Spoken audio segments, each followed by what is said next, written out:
Aye sitango toyoka kina sango lelo sitango tozela kikozela lelo sitango kitoko oyadani bokombe sitango kitoko yadani bokombe chunanye mama aye toyoka kina sango lelo sitango tozela kikozela lelo sitango kitoko yadani bokombe sitango kitoko yadani bokombe chunanye.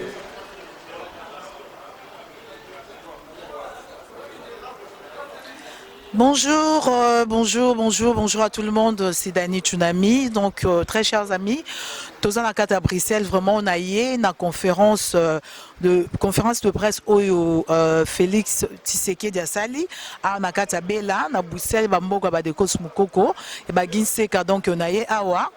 Nayoka ndeka ezalaka batu mingi balobaka biso tokendaka bakota bata pouvoir alors lelo vraiment toye na côté ya batu pe ya opposition donc toyoka pe makambo oyo ekolobama awa notamment na Félix Tshisekedi donc notika bino bolandanga tokota biso nyonso na kati bolanda boyoka makambo nini ekobeta mawa masolo nini ekolobama awa soki ekozala ndenge nini surtout na événement oyo ezali le 19, est-ce que le président Kabila a toujours dans le pouvoir? Président Kabila, est-ce qu'il y a Kolongwa? Tu éviter. Ce qui peut le président Kabila à Longwe, Nani a remplacé? Est-ce que Moutouni Ouazali capable de remplacer le président Kabila pour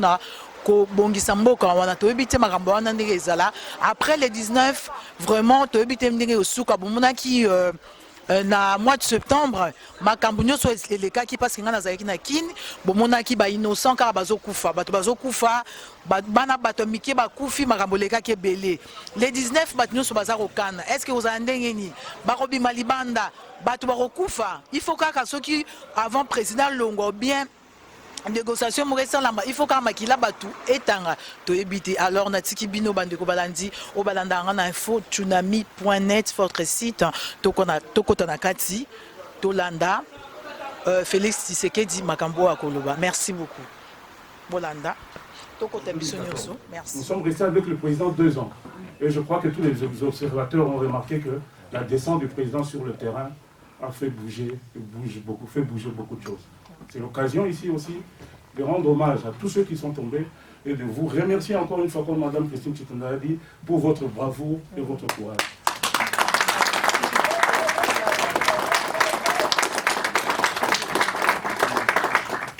Je pense qu'à présent, chers amis, chers membres de la presse, je m'en vais laisser la parole au secrétaire général adjoint, M. Philippe Tshisekedi.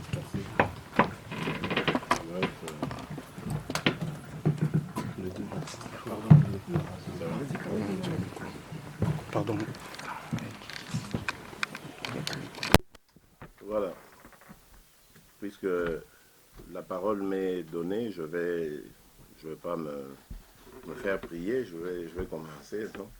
Mesdames, Messieurs de la presse, chers compatriotes, chers amis de la République démocratique du Congo, merci d'avoir répondu nombreux à cette conférence de presse.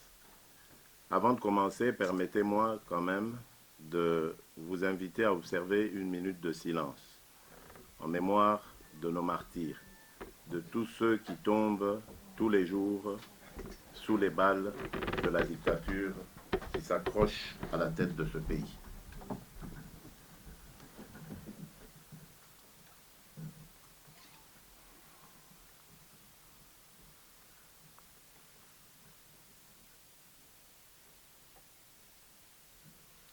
Merci.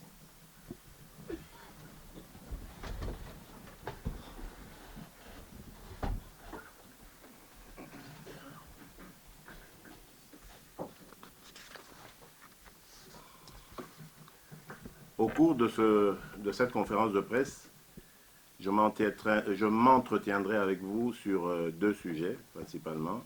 Dans un premier temps, je ferai un survol des temps forts qui ont secoué la scène politique congolaise ces 2 derniers mois.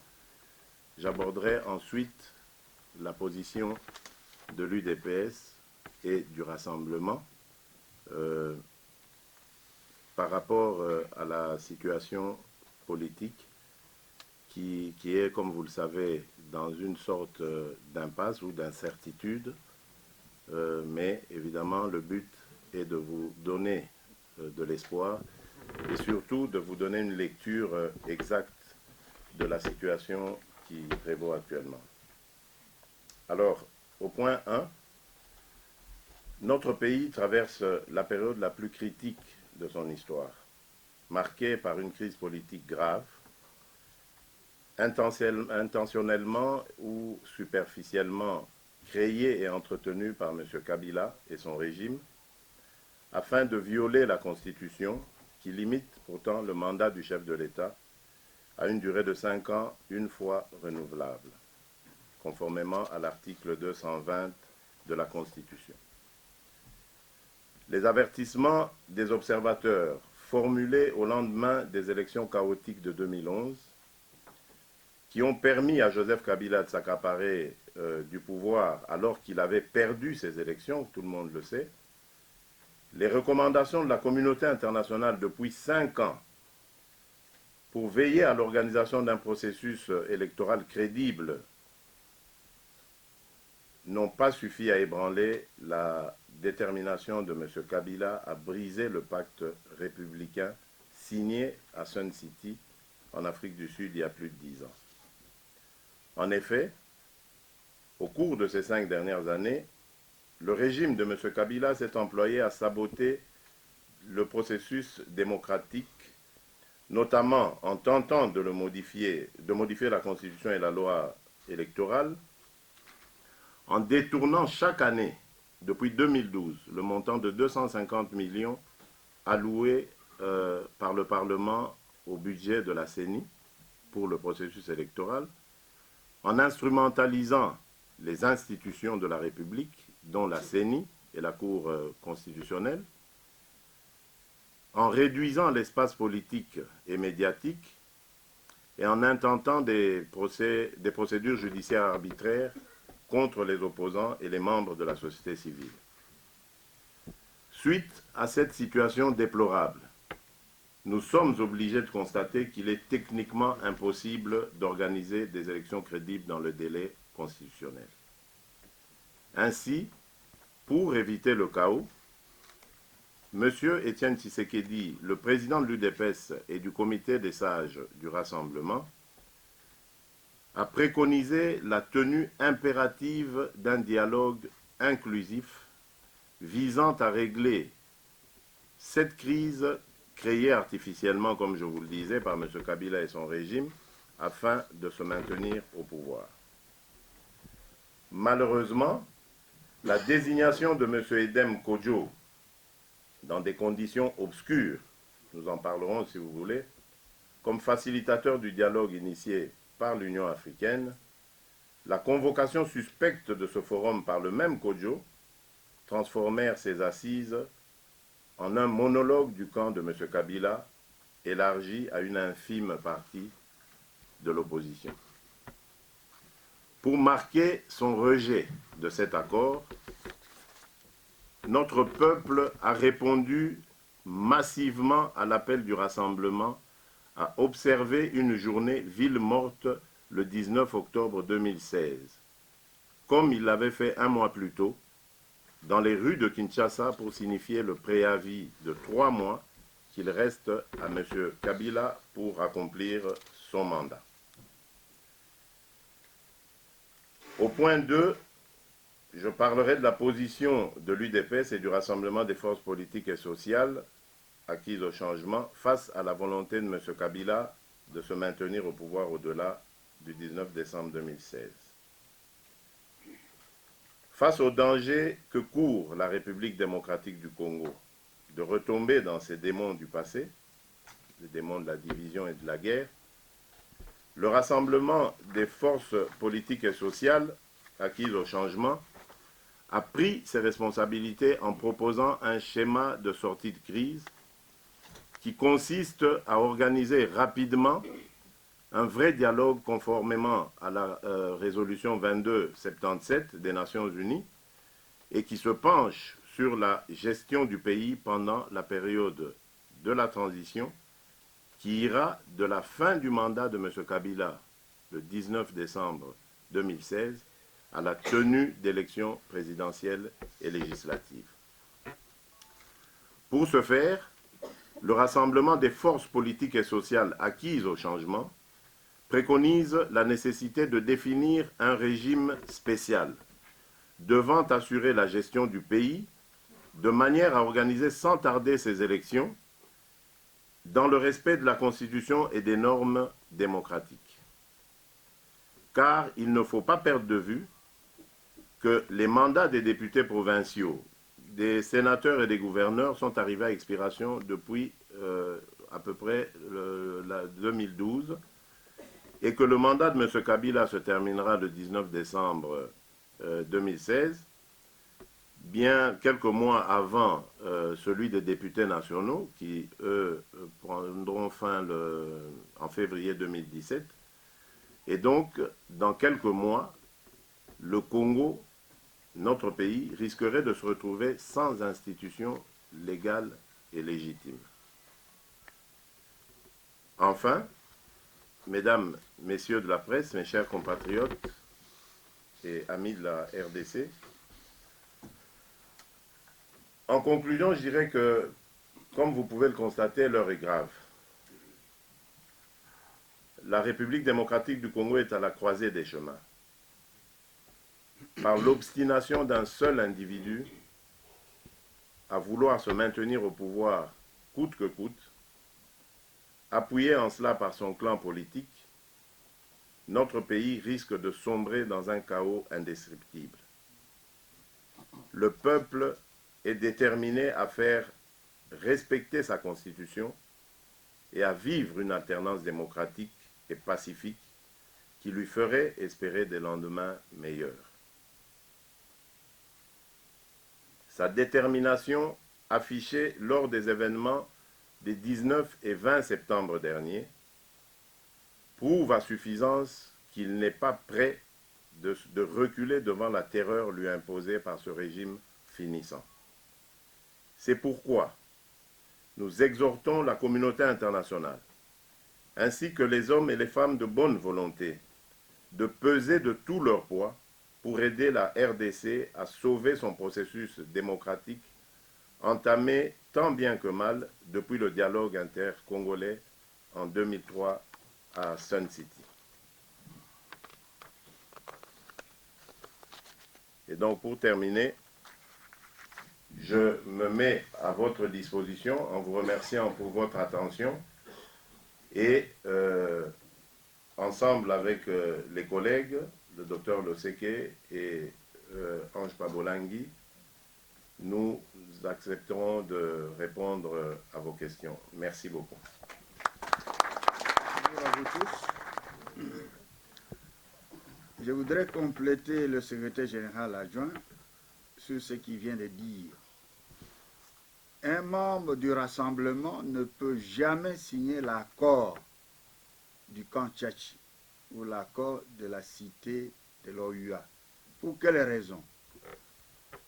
La raison est la suivante, puisque le rassemblement poursuit deux objectifs, comme le secrétaire général vient de vous dire. D'une part, le respect de la Constitution et d'autre part, l'alternance au sommet de l'État. Comme vous savez, l'accord de la cité de l'OUA non seulement viole la Constitution, mais est tout à fait muet sur l'alternance au sommet de l'État.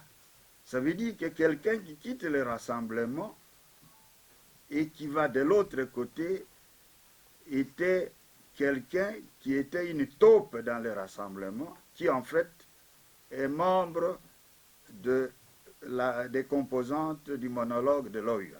C'est ce que nous devons vous dire pour que les choses soient claires. En d'autres termes, M. Michiki n'a été qu'une taupe au sein du rassemblement. Il a justement retrouvé sa famille. D'abord, dans un premier temps, je pense que le dialogue est déjà en cours, le fameux dialogue que nous espérons. Je dis il est en cours, non pas qu'il est déjà effectif, mais nous sommes dans les prémices, c'est-à-dire la SENCO, je crois que ce n'est un secret pour personne, a pris une initiative qui est acceptée des deux camps, a pris l'initiative donc d'échanger avec les deux camps sur base de leur cahier des charges respectifs et voir dans quelle mesure les points de convergence peuvent être laissés de côté puisqu'il y a entente sur ça et comment aborder les points de divergence. Alors, à propos du fameux dialogue que nous n'attendrions pas éternellement, je crois que la date limite, et c'est ce que peut-être voulait dire le président, c'était la fin du mandat de M. Kabila. Au-delà du 19 décembre, M. Kabila ne sera plus un chef d'État légitime et légal en République démocratique du Congo. Déjà qu'il avait des problèmes de légitimité depuis les élections chaotiques de 2011, il rajoutera l'illégalité après le 19 décembre prochain. Donc, je crois que, en faisant allusion à ça, le président pensait à la fin de son mandat. Et donc, au-delà de ce mandat, nous ne parlerons plus de dialogue, nous parlerons de départ, tout simplement, de Joseph Kabila. Du camp Tchadji. Donc, on ne va pas revenir là-dessus. On verra bien comment les évêques vont mener la barque que nous espérons, comme vous le savez, se terminer le plus pacifiquement du monde et avoir une alternance au sommet de l'État. Maintenant, vous avez posé une question par rapport au processus électoral, mais vous savez qu'aujourd'hui, ce n'est plus un secret, ce n'est pas possible d'organiser les élections dans les délais constitutionnels. Mais maintenant, la nuance peut-être que nous faisons, avec une nuance très importante que nous faisons avec les autres, notamment le camp de M. Kabila, c'est celle de dire si nous n'avons pas obtenu, si nous n'avons pas eu des élections en date et en heure, c'est uniquement parce qu'il y a quelqu'un, Joseph Kabila, mais en tout cas la responsabilité est sur ses épaules, qui a voulu systématiquement désorganiser le processus électoral. Je crois que dans mon speech, j'ai parlé de l'argent, le montant qui était chaque année voté au budget de la CENI par le Parlement, 250 millions, ce n'est pas rien. Si cet argent avait été géré de manière honnête, transparente, je crois qu'aujourd'hui nous serions à un budget d'1 milliard de dollars et nous serions capables d'organiser les élections comme nous le souhaitions.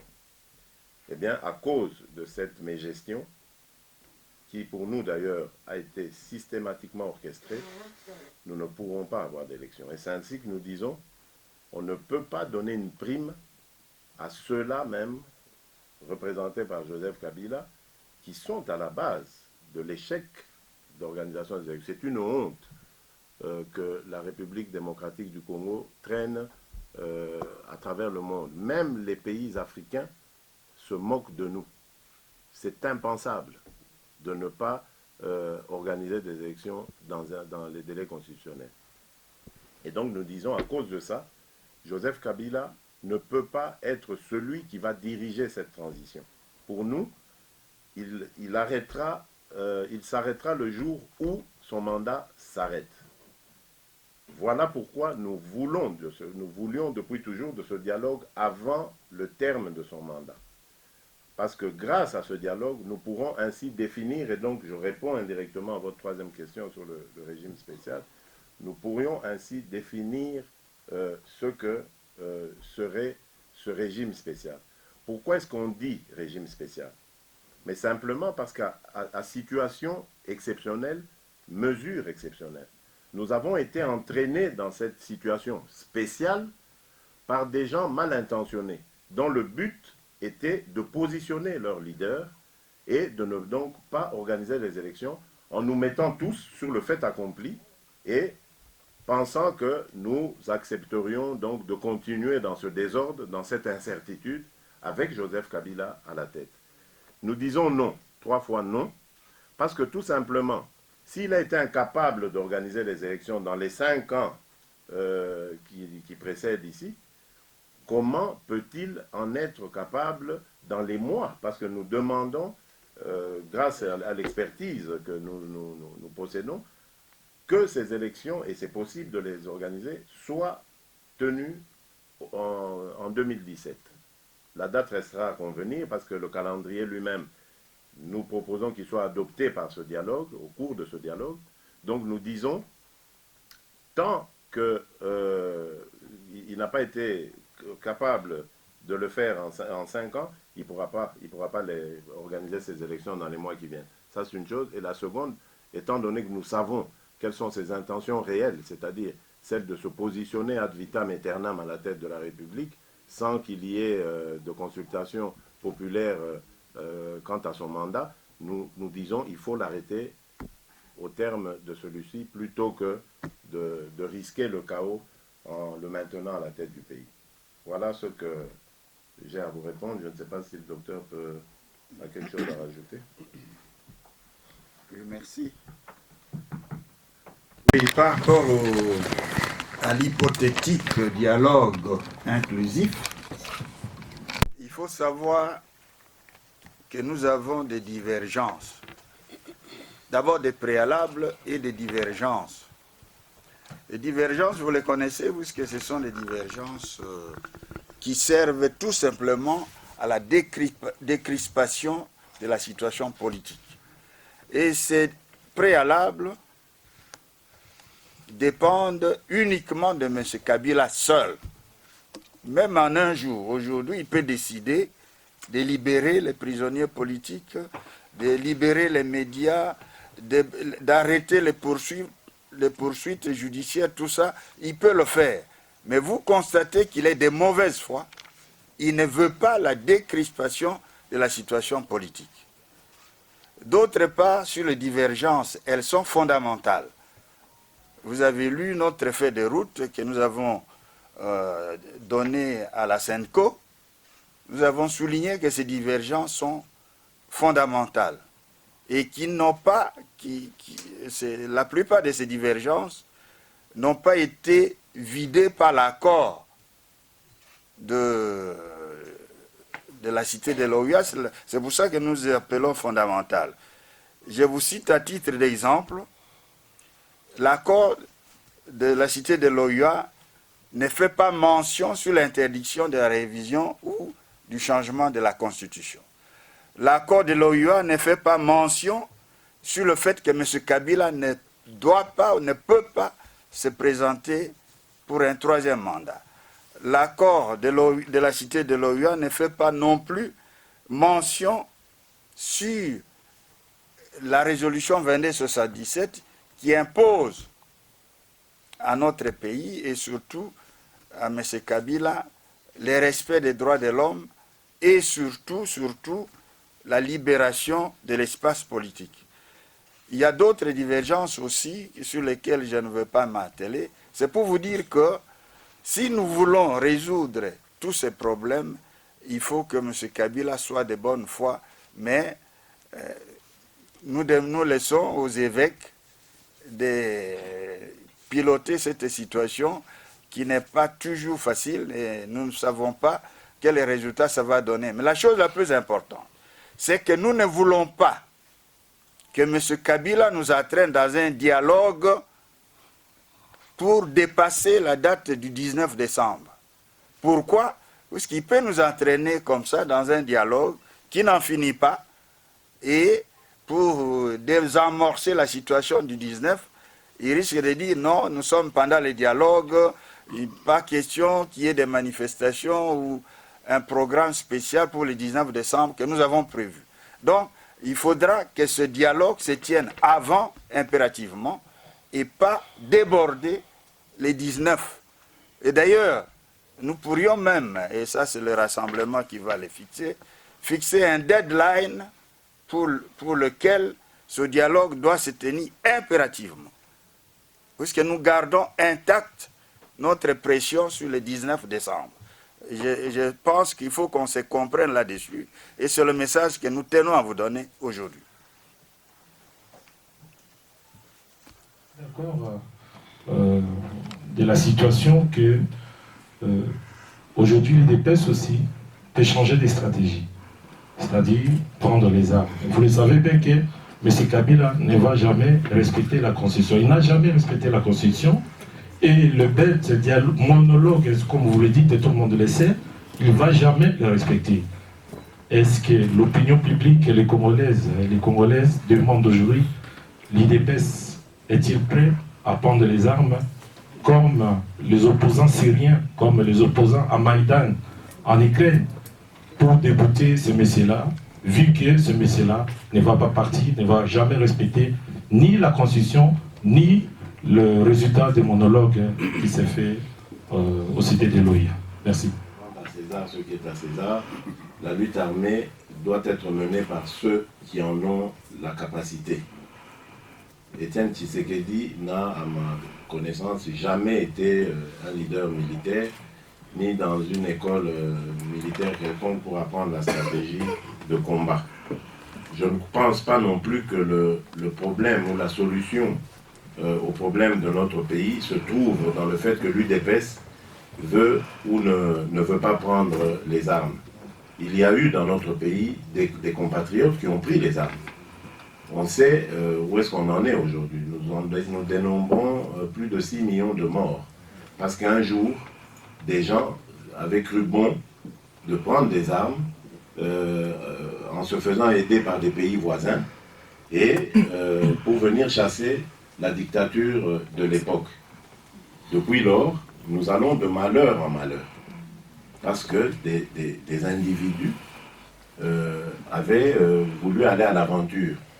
Et ces mêmes individus, d'ailleurs, sont aujourd'hui ceux qui nous soumettent, ou du moins leurs ramifications, sont aujourd'hui ceux qui nous soumettent à la dictature que nous vivons. Et ils le disent haut et fort qu'ils ont libéré ce pays-là. Ils ne vont pas partir sans devoir se battre à nouveau. Donc vous voyez que on nous entraîne là dans une situation totalement dangereuse, une spirale de laquelle nous aurons énormément de mal à en sortir. Il ne faut pas oublier que le Congo est un pays qui est entouré par 9 voisins, un pays qui est très riche, un pays qui est très fragile en même temps à ses frontières et même à l'intérieur, et donc engager une lutte armée sans en connaître les tenants et les aboutissants, uniquement par aventure pour vouloir ressembler aux Syriens ou aux Ukrainiens, je crois que ce serait vraiment catastrophique. Voilà. Monsieur Félix Tshisekedi, il y a 1 an et demi dans cette même salle, vous avez été pris littéralement à partie par les participants à la conférence de presse, notamment certains combattants, qui vous reprochaient votre alliance avec Vital Kamerhe. Vous avez pris soin de préciser qu'il ne s'agissait pas d'une alliance, mais plutôt d'un rapprochement. Quel est le bilan de ces rapprochements aujourd'hui? Et ma deuxième question, vous avez été secrétaire chargé des relations extérieures ici en Belgique. Aujourd'hui, vous êtes promu secrétaire général adjoint chargé des problèmes juridiques, diplomatiques et de communication. Quel est le bilan de votre précédente fonction? Ça n'avait rien à voir avec une alliance. Je pensais que les jours et les mois qui sont passés aujourd'hui ont pu clarifier que ce n'était pas une alliance. Nous étions simplement à un moment donné de la situation politique congolaise convaincus de la même chose, c'est-à-dire qu'il fallait passer par le dialogue. Depuis lors, beaucoup d'eau a coulé sous les ponts. Le Vital Kamerhe dont vous parlez a été pour le dialogue, puis ensuite a été contre le dialogue, pour finir par aller dans un dialogue, donc qui n'est pas vraiment celui qu'on voulait, mais dans un dialogue quand même. Donc c'est plutôt à lui qu'il faut poser cette question, et pas du tout à moi. Je n'aime pas trop parler de moi, mais là, permettez-moi quand même de donner les points saillants du bilan de mon département au moment où j'étais secrétaire national de Relations extérieures. J'ai pris mes fonctions un peu dans la tourmente. Vous savez, c'était au lendemain des élections chaotiques de 2011. Là, à ce moment-là, vous savez que le pays traversait une situation de crise, on va dire. Il fallait revenir ici, vraiment la mort dans l'âme, parce qu'on avait participé aux élections de 2011.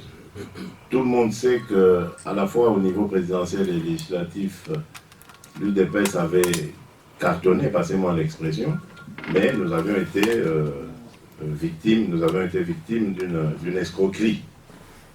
Et donc sur ces entrefaites, il fallait venir ici se battre pour que la communauté internationale, pour la sensibiliser en tout cas, afin qu'elle puisse nous aider à résoudre la crise au Congo. À ce moment-là, c'était très difficile au sein du parti parce qu'il y a eu un déchirement. Il y a eu des députés des élus qui ont accepté d'aller siéger alors que le mot d'ordre du parti était de ne pas y aller. Et donc la situation avait été très difficile. Il fallait trouver les moyens. Tout le monde sait que l'UDPS n'est pas un parti qui roule sur l'or. Ensuite, parcourir le monde pour essayer de faire barrage à cela. À ce moment, je dois vous dire, l'UDPS était au banc des nations, des partis politiques au Congo. La voix avait été donnée à tous ceux qui avaient accepté d'aller siéger. Il fallait se battre pour ramener l'UDPS à l'agenda des grands de ce monde, je vais dire. Et nous avons réussi ce pari. Aujourd'hui, l'UDPS est revenu dans son rôle de moteur de l'opposition. Depuis lors, il y a eu le rassemblement, comme vous savez, dans un moment aussi difficile, parce qu'il y avait ce fameux débat sur oui ou non aller au dialogue. L'UDPS a réussi les deux paris, celui de rassembler les forces politiques qui étaient contre le dialogue et celui d'amener justement ces forces politiques à aller à ce dialogue. Je crois que ça, c'était un grand combat, un combat qu'il fallait mener. Et je suis fier de passer le relais à mon aîné, le docteur Loseke, parce que je sais que lui aussi est un homme de terrain, comme je l'ai été, et qu'il n'y a pas d'inquiétude à avoir là-dessus. La maison sera bien gardée de ce côté-là. Voilà. À Bruno Tshibala, il est arrêté. Que fait l'UDPS? Qu'est-ce qui a été fait pour sa libération? Des fois...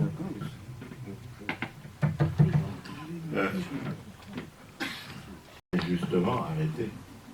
D'ailleurs, la preuve, il n'arrive pas, lui, à organiser un procès contre lui. Il n'y a rien. Son dossier est totalement vide. On l'a arrêté uniquement pour nous impressionner, pensant qu'on allait atténuer notre détermination à nous battre contre cette dictature. Nous ne laisserons pas tomber les bras. Avant Bruno Tshibala, il y a eu d'autres camarades qui... C'est un cas isolé, parce que si on prend l'histoire de notre pays, on sait qu'il y a toujours eu des trahisons, même au niveau de l'union de l'opposition, il y avait trop de trahisons. Parce que c'est un cas isolé, parce qu'au niveau du rassemblement, il n'y a pas d'autre étape. Si un jour, si jamais il y a de nouveaux gouvernements, on n'aura pas des membres du rassemblement dans ces gouvernements. Mais ça, c'est l'avenir qui nous le dira. C'est vrai que je vous comprends, nous sommes habitués au Congo à voir ce genre de volte-face, ce genre d'individus qui vont d'un camp à l'autre, etc. J'espère que ça n'arrivera pas au rassemblement, en tout cas j'espère. Mais là, j'aimerais encore vous dire que ce n'est pas à ce niveau-là que se situe l'enjeu politique. Les gens peuvent venir et partir du rassemblement. Ce qui fait la force du rassemblement aujourd'hui, c'est l'adhésion populaire qu'elle a. Et ces gens peuvent partir tant qu'ils vont aller de l'autre côté renforcer. Donc il n'y a pas de problème. Je voudrais revenir sur la CENI. Dans son édition du 29 octobre, le journal Le Soir a publié les révélations de Jean-Jacques Lumumba, ancien chef du département engagement de la banque BGFI. On apprend par exemple que la CENI avait dans son compte 55 millions de dollars et en même temps, elle a ouvert un compte parallèle où était logé un crédit de 25 millions de dollars et il y a des personnes privées qui ont bénéficié, obtenu des retraits sur base d'échecs. Ça, c'est la première chose, c'est pour connaître la réaction du rassemblement. On apprend également que la Banque centrale a viré un montant de 42 millions, pratiquement 43 millions de dollars, pour le compte de la société Égale, qui est en réalité Congo Futur, qui a changé de nom. Est-ce que le rassemblement va intenter un procès, enfin saisir la justice, pour qu'on ouvre une information judiciaire? Quelle est la position du rassemblement face à ces détournements? Évidemment, nous allons, enfin, ce sera officialisé sûrement, parce qu'on avait aussi, nous avions aussi besoin d'ingurgiter cela et de bien le digérer. Évidemment, nous allons nous ranger sur une position que j'ai déjà entendue. Nous réclamerons une enquête internationale et indépendante. Parce qu'il faut faire la lumière sur ça. Vous savez que c'est un acte, s'il est avéré, de haute trahison. L'argent de l'État qui aurait servi à organiser les élections a été détourné et par des individus proches de Joseph Kabila. C'est donc un acte très répréhensible.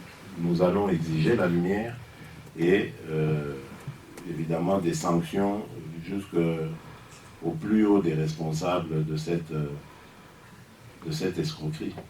Disons le mot tel qu'il est.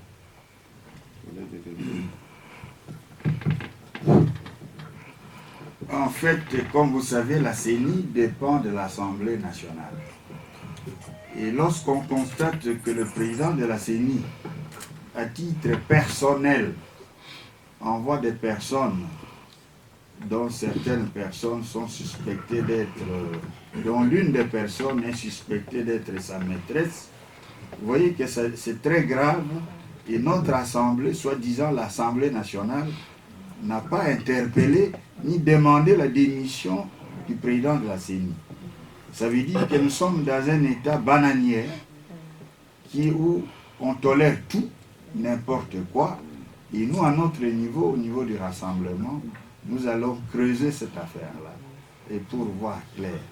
Parce que la personne qui a fait ces révélations-là, il peut continuer encore à nous alimenter par d'autres révélations. Parce qu'il n'a pas tout dit, il n'a pas tout donné. Donc c'est un cas très grave qui hypothèque les élections dans notre pays. Donc il faut que vous, les chevaliers de la plume et vous de la presse, vous essayez d'amplifier ça pour interpeller l'Assemblée nationale et surtout demander la démission hic et nunc de M. Nanga, qui prend l'argent ou son compte personnel, l'argent du contribuable pour ses besoins personnels avec sa famille et d'autres personnes que je ne vais plus qualifier ici. Et c'est extrêmement grave, avec la complicité de M. Kabila. Puisque M. Kabila le sait, si aujourd'hui il décide que M. Nanga soit dehors, il peut l'être. Mais vous voyez que ce monsieur qui est à la tête du pays est habitué à tolérer, à même laisser des situations pareilles impunies, d'autant plus que celui qui dirige cette banque est un membre de sa famille. Et vous le savez très bien, c'est aussi lui qu'il faut cibler au niveau de la presse et au niveau des médias. Donc nous comptons sur le quatrième pouvoir pour amplifier davantage cette affaire, ciblant certainement certaines personnes, M. Nanga et M. Kabila, qui sont à la base de ce tripatouillage, de ces siphonneries de la CENI. Oui, apparemment, je pense que nos invités de la presse ont fini nous pouvons accorder la parole à nos compatriotes. Mais je pense que le temps nous bouscule. Ne soyez pas trop long. On prendra peut-être 3 questions ici, 3 questions là-bas. Ne soyez pas... soyez prêts. La plupart des Congolais sont des clandestins. Nous sommes dans un pays où les gens n'ont pas de carte d'identité. La seule carte d'identité qu'il y a, c'est la carte d'électeur, qui ne peut pas remplacer une carte d'identité.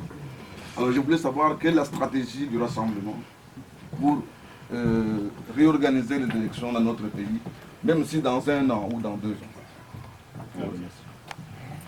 Bon, mouvement intégral, comme ils appellent. Et d'un autre côté, il y a ceux qui tiennent la thèse selon laquelle pour aller plus vite, il faut simplement laisser le fichier tel qu'il est, l'actuel fichier, le remettre à jour tout simplement en le toilettant, en enlevant les doublons et autres, et en permettant aux nouveaux électeurs, uniquement eux, au lieu de faire l'intégrale, de venir s'enrôler. Et donc, ceux qui auront eu déjà leur carte, ceux qui se seront enrôlés, seront dans la base de données et ça ne sert à rien de refaire un fichier intégral.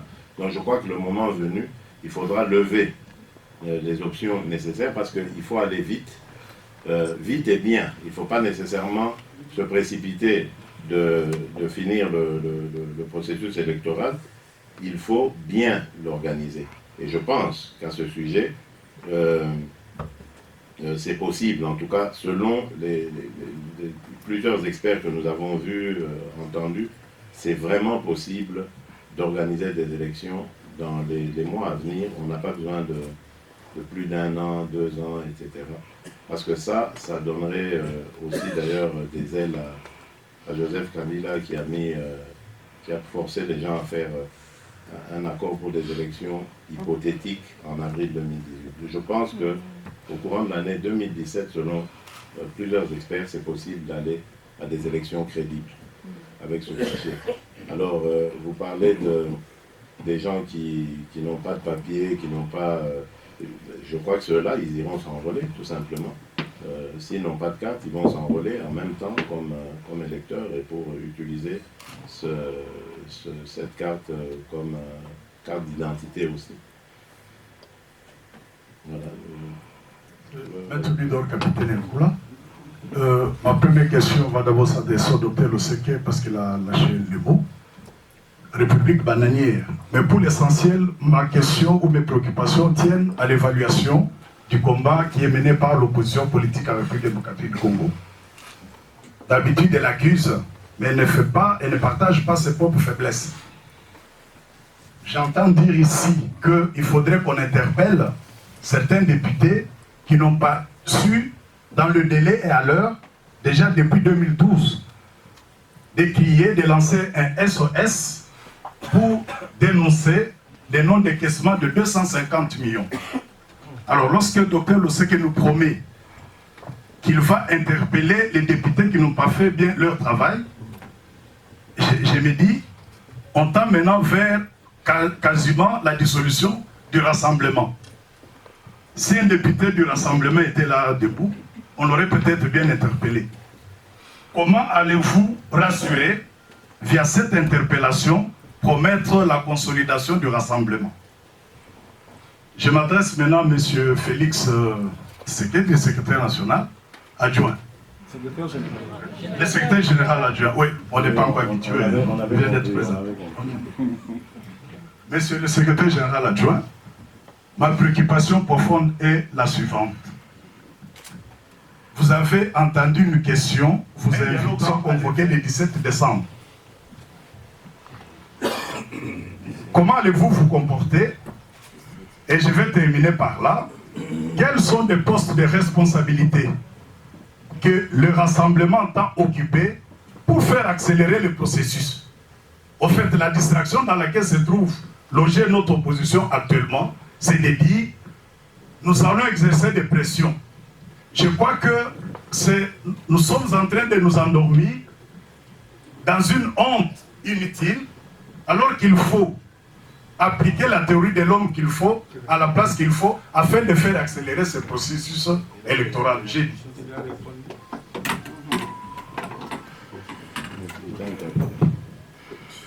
Oui, maître capitaine, je pense aux médias d'interpeller l'Assemblée nationale, qui est l'organe dont dépend la CENI.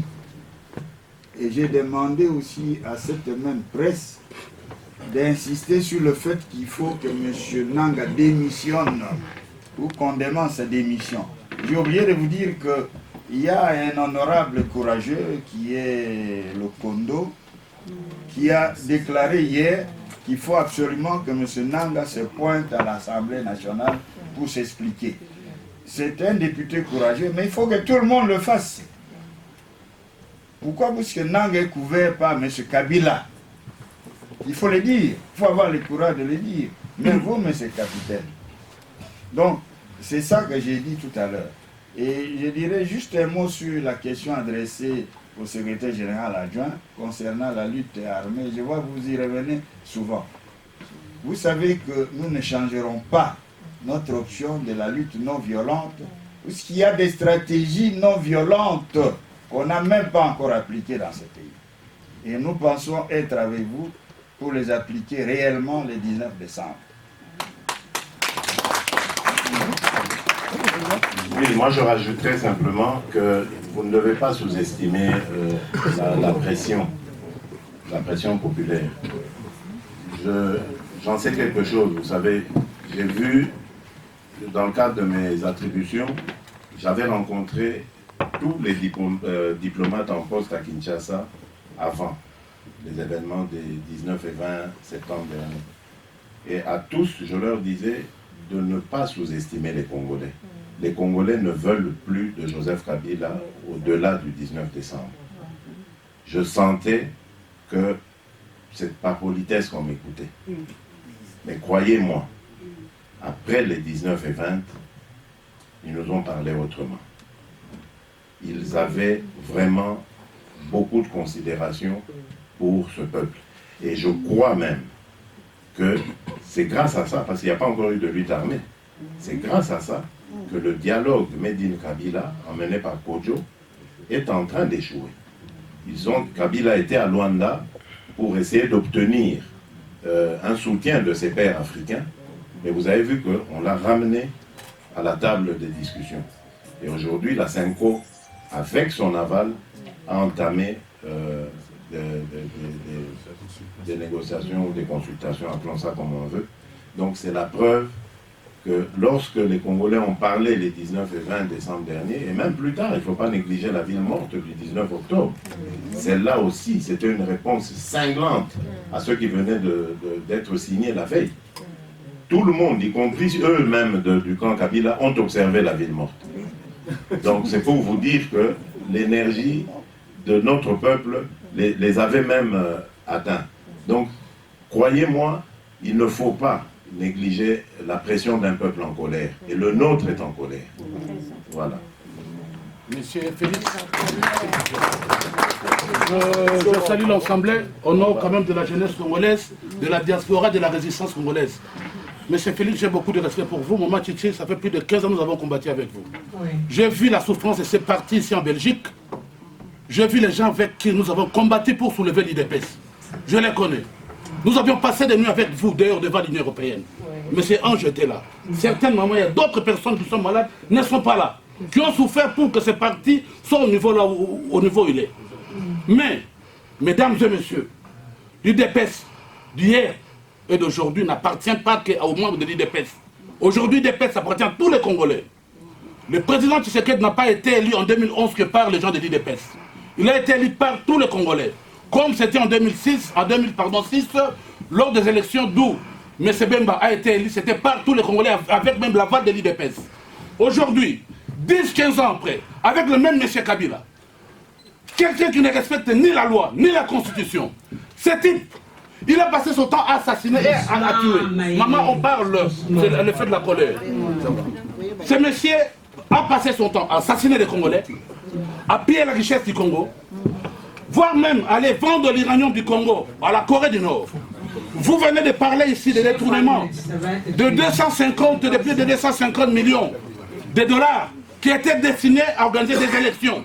Cet argent a été pillé par qui? Par un membre des femmes de Kabila, avec l'organisation, j'ai entendu, du chef, de président de la CENI. Mais c'est grave ce que nous venons d'entendre ici. Mesdames et messieurs, pendant que vous vous battez sur le terrain, M. Loseke et M. Félix, ici au niveau de la diaspora de la jeunesse de combattants, nous avions aussi travaillé, on a fait des travaux. Nous avions pris des contacts avec des chancelleries, avec des services secrets, avec les Français. On est en train de travailler avec la France. On est en train de travailler avec la Belgique secrètement sans que... Ça ne se dit pas. Papa, on le dit. On ne parle pas. Attends, la question viendra. La question viendra. On a fait un travail. Le travail que nous avons fait, il y a des plans et des schémas qui vont nous pousser à partir d'ici, de l'Europe. Si vous, les politiciens congolais, vous avez la paix, ou bien il y a des camaraderies, des accointances avec ce pouvoir-là, donc j'attends, il faut attendre, il faut poser la question. La presse doit aller poser une question au Parlement par rapport au détournement. Ce n'est pas le rôle de la presse, c'est le rôle de l'opposition. Alors maintenant, ce que je vais vous dire, M. Loseke, vous devez vous atteler à commencer à composer un futur gouvernement. À partir de demain, commencez déjà. Nous attendons à voir déjà le nom de futur ambassadeur. Oui, oui, maman. Les gens qui sont en prison, c'est une proposition. Nous le souhaitons. Parce que nous, dans notre esprit, nous savons que le 19, Kabila n'est plus président. Si quelqu'un sera président du Congo, nous soutenons M. Etienne Tshisekedi de prendre le pouvoir du Congo. Pas pour la transition, madame. Écoutez, Tshisekedi avait gagné en 2005. Élection truquée. Il ne va pas assumer pour la transition à Zamboka, à ça, le gouvernement international. Nous voulons voir les gens du MLC, nous voulons voir la diaspora autour de cette table. Tout le monde, tout le monde est au pouvoir. Et puis c'est là où nous allons libérer tous les prisonniers politiques. Si vous ne le faites pas, nous allons le faire et oublions la politique. Très bien, Maëlle. Merci beaucoup. Sur ce, nous allons vous remercier, chers compatriotes. Merci beaucoup, chef. Vous pouvez retirer les chaussures. Ok. Nous vous remercions beaucoup pour vous être dérangés, partager ce moment. Chef. Asseyez-vous, chers compatriotes. Nous allons inviter...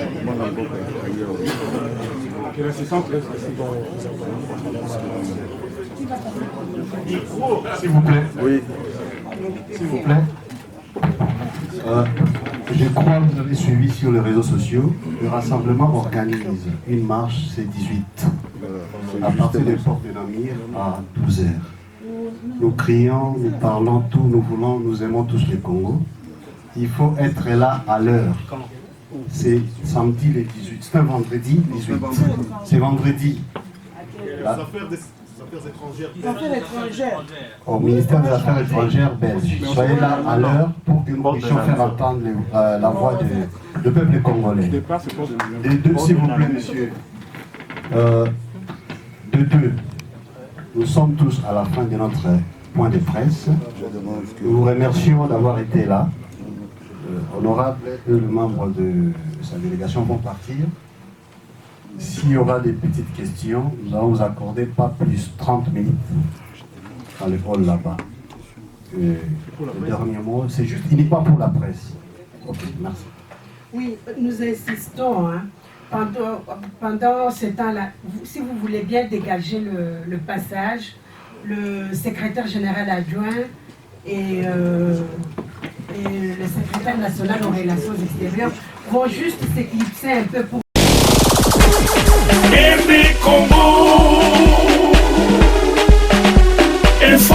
Salut et bienvenue sur RD Congo Info. Merci de votre fidélité. Donc aujourd'hui, on a le secrétaire général adjoint qui vient de faire une conférence de presse ici à Bruxelles. Donc nous allons en profiter pour lui poser quelques questions. Bonjour Monsieur Tshisekedi. Bonjour Monsieur Ngadi. Donc, j'aimerais savoir, on sait bien que le 19 décembre, le président Kabila sera toujours le président de la République. Donc, de surcroît, il va violer la constitution de la République démocratique du Congo. Je voulais savoir quelle sera la stratégie exacte de l'UDPS après le 19 septembre, après le 19 décembre. Bon, d'abord, l'UDPS n'est plus toute seule, elle est dans le rassemblement. Donc il faudrait plutôt essayer de savoir, de connaître le comportement du rassemblement. La stratégie, on ne l'expose pas ici. Nous nous préparons en tout cas à toute éventualité, y compris à celle du départ dans la paix de Joseph Kabila. Il ne faut pas exclure non plus. Parce que vous avez dit, tout le monde sait, non? Il y a une possibilité qu'il s'en aille le 19 décembre. Non, parce qu'il y a eu le dialogue, on a dit que les élections n'auront pas lieu. Oui. Le 19, il sera toujours là, donc voilà, les élections... Il faut quand même laisser, je sais que c'est hypothétique, mais il faut quand même laisser cette possibilité, d'une part. Ce qui est sûr, en tout cas, c'est que s'il est toujours là après le 19, pour nous, il n'est plus le chef d'État de la République démocratique du Congo. Ça, c'est certain. Et après ça, alors, il ne sera plus le président de la République démocratique du Congo. Je ne pense pas que le rassemblement ira les déloger. Cette imposture, il faudra combattre cette imposture et donc tout faire pour mettre en œuvre un processus qui viendrait, qui permettrait plutôt l'émergence ou l'arrivée d'un nouveau président désigné par les Congolais. Dani Boko. Oui, bonjour, c'est Dani Bokombe. Oui, je voulais savoir si Monsieur Etienne Tshisekedi, il va postuler pour être président de la République après, bien sûr, départ du président Kabila. Bon, jusque-là, Etienne Tshisekedi est le président de l'UDPS et le candidat de cœur, en tout cas, de beaucoup de membres de notre parti. Je ne sais pas quelle sera sa décision. Je ne suis pas lui, je ne suis pas dans lui, mais je ne vois pas d'inconvénient si lui se reporte, se reporte comme candidat. Je suis certain que ça fera plaisir à beaucoup de membres du parti et même de Congolaises et de Congolais. Merci.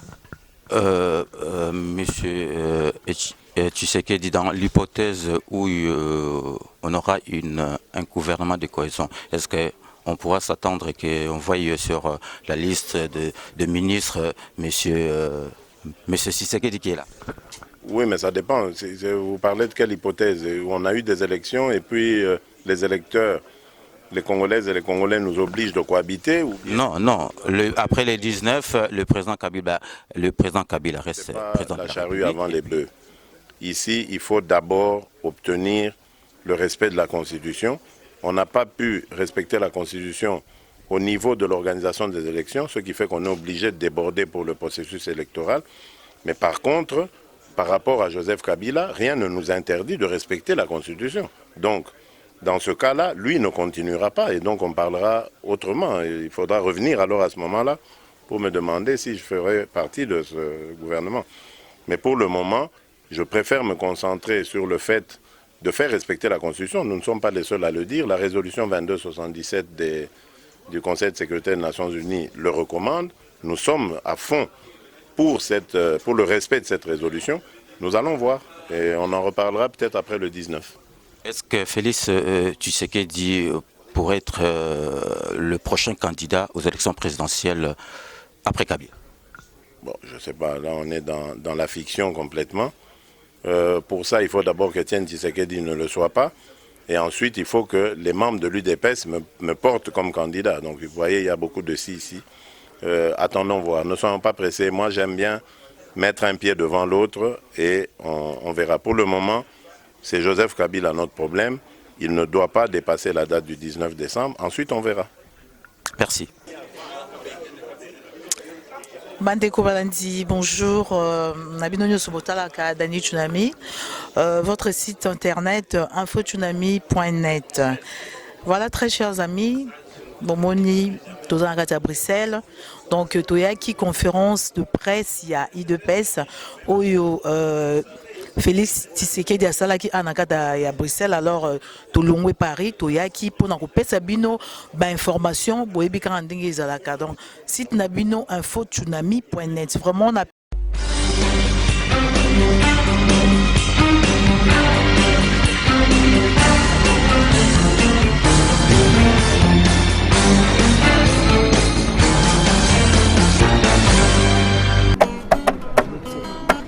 aye sitango toyokaki na sango lelo eye sitango tozelaki kozela lelo sitango kitoko oya Dani Bokombe sitango kitoko ya Dani Bokombe chunanye mama ae tokaki sango lelo sitango tozelaki kozela lelo sitango kitoko ya Dani Bokombe sitango kitoko ya Dani Bokombe chunanye